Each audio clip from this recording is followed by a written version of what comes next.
నిజంగా చూస్తే చంద్రబాబు మరో క్రెడిట్ చోరీ చేయడానికి పడరాని పాటలు పడతా ఉన్నాడు. భోగాపురం ఇంటర్నేషనల్ ఎయిర్పోర్ట్ స్టోరీ కూడా చూస్తే అసలు క్రెడిట్ చోరీ అన్నది చేయడం కోసం ఎన్ని పడరాని పాటలు పడతా ఉన్నాడు చంద్రబాబు నాయుడు అన్నదానికి ఇది ఇంకొక ఎగ్జాంపుల్. వాస్తవంగా చంద్రబాబు నాయుడు గారు ఈ భోగాపురం ఎయిర్పోర్ట్ ఇంటర్నేషనల్ ఎయిర్పోర్ట్ పేరుతో పెద్ద ఎత్తున భూదోపిడీకి ప్లాన్ చేసినాడు ఈ పెద్ద మనిషి ఆయన హయాంలో. మీ అందరికీ కూడా గుర్తుండే ఉంటుంది, 2014 నుంచి 19 మధ్యలో ఆయన ముఖ్యమంత్రిగా ఉన్నప్పుడు మొదట ఈ ఎయిర్పోర్ట్కు 15,000 ఎకరాలు కావాలన్నాడు. అందరూ గుర్తుండే ఉంటుంది. ఎయిర్పోర్ట్కి ఏంద్రానైనా 15,000 ఎకరాలు ఏంద్రానైనా అని చెప్పి ప్రజలు విస్తుపోయినారు. తర్వాత 5,000 ఎకరాలు అన్నాడు. మన ఎయిర్పోర్ట్కి ఏంద్రానైనా 5,000 ఎకరాలు ఏంద్రానైనా అని చెప్పి నిజంగా ప్రజలు ఈ మనిషి చిత్తశుద్ధిని ప్రజలు సీరియస్గా శంకించి ఏకంగా ఈ ప్రాజెక్టుకు వ్యతిరేకంగా 130 కోర్టు కేసులు ఫైల్ అయినాయి.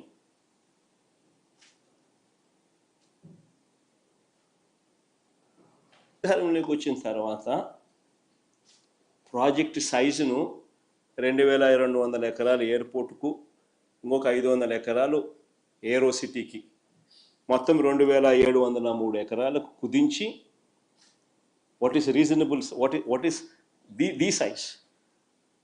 నెట్లోకి వెళ్ళి ఆల్ ది ఇంటర్నేషనల్ ఎయిర్పోర్ట్స్ ఏ సైజుల్లో ఉన్నాయని ఒకసారి బటన్ నొక్కినాను అనుకో, 2,700 ఎకరాలు అనేది బ్రహ్మాండమైన సైజు కింద కనిపిస్తుంది.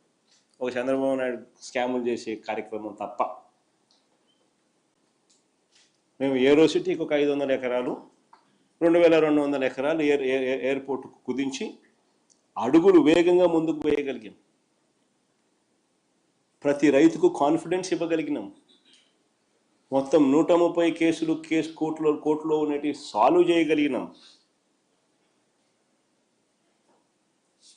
సాల్వ్ చేసి భూసేకరణ పూర్తి చేసి 3 గ్రామాలలో సుమారు 400 కుటుంబాలను తరలించి దాదాపుగా 960 కోట్ల రూపాయలు ఖర్చు చేసి ల్యాండ్ అక్విజిషన్ పూర్తి చేసినాం. 960 కోట్ల రూపాయలు ఖర్చు చేసినాం. టైం పెట్టినాం, ఎనర్జీ పెట్టినాం, కోర్టు కేసులు సాల్వ్ చేసినాం. 3 గ్రామాలలో 400 కుటుంబాలను తరలించి వాళ్ళకి కాలనీ కట్టినాం.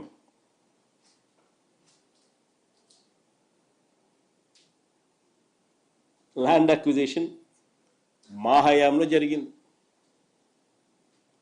ఇది చేయడమే కాదు, ఈ పనులు చేపట్టడానికి తనకు సంబంధించిన మంత్రి అశోక్ గజపతి రాజు గారు ఆ రోజు కేంద్రంలో సివిల్ ఏవియేషన్ మంత్రిగా ఉన్నా కూడా చంద్రబాబు గారి ప్రభుత్వం పర్మిషన్స్, ఎన్ఓసీలు కూడా కేంద్రం నుంచి తెచ్చుకోలేకపోయారు. ఇది కూడా వాస్తవం. విశాఖపట్నంలో డిఫెన్స్ ఎస్టాబ్లిష్మెంట్స్ చాలా ఉన్నాయి. విశాఖపట్నంలో డిఫెన్స్ ఎస్టాబ్లిష్మెంట్స్ అన్నీ చాలా ఉన్నాయి. ఎయిర్పోర్ట్ కనుక కావాలి అని అంటే, కట్టాలి అని అంటే వారి పర్మిషన్స్ అన్నీ కూడా తప్పనిసరి. మనం వచ్చిన తర్వాతనే ఈ పర్మిషన్స్ కోసం కేంద్ర ప్రభుత్వం మీద ఒత్తిడి తీసుకొచ్చి వెంట పడడం జరిగింది. ప్రధాని గారిని నేనే స్వయంగా కలిసి లేఖలు ఇవ్వడమే కాకుండా రిక్వెస్ట్ కూడా పలుమార్లు చేయాల్సి వచ్చింది. మేము వచ్చిన తర్వాతనే ఎన్ఓసితో పాటు, కేంద్రం నుంచి ఎన్ఓసితో పాటు airports authority of India approval, BCAS approval అంటే bureau of civil aviation security approval, ministry of defence approval, ministry of civil aviation approval, environmental clearance, NOC for closure of existing airport INS Dega, NOC from central government, financial closure of all participating banks. ఇవన్నీ కూడా మా హయాంలో జరిగాయి. ఇవన్నీ కూడా మా హయాంలో జరిగాయి.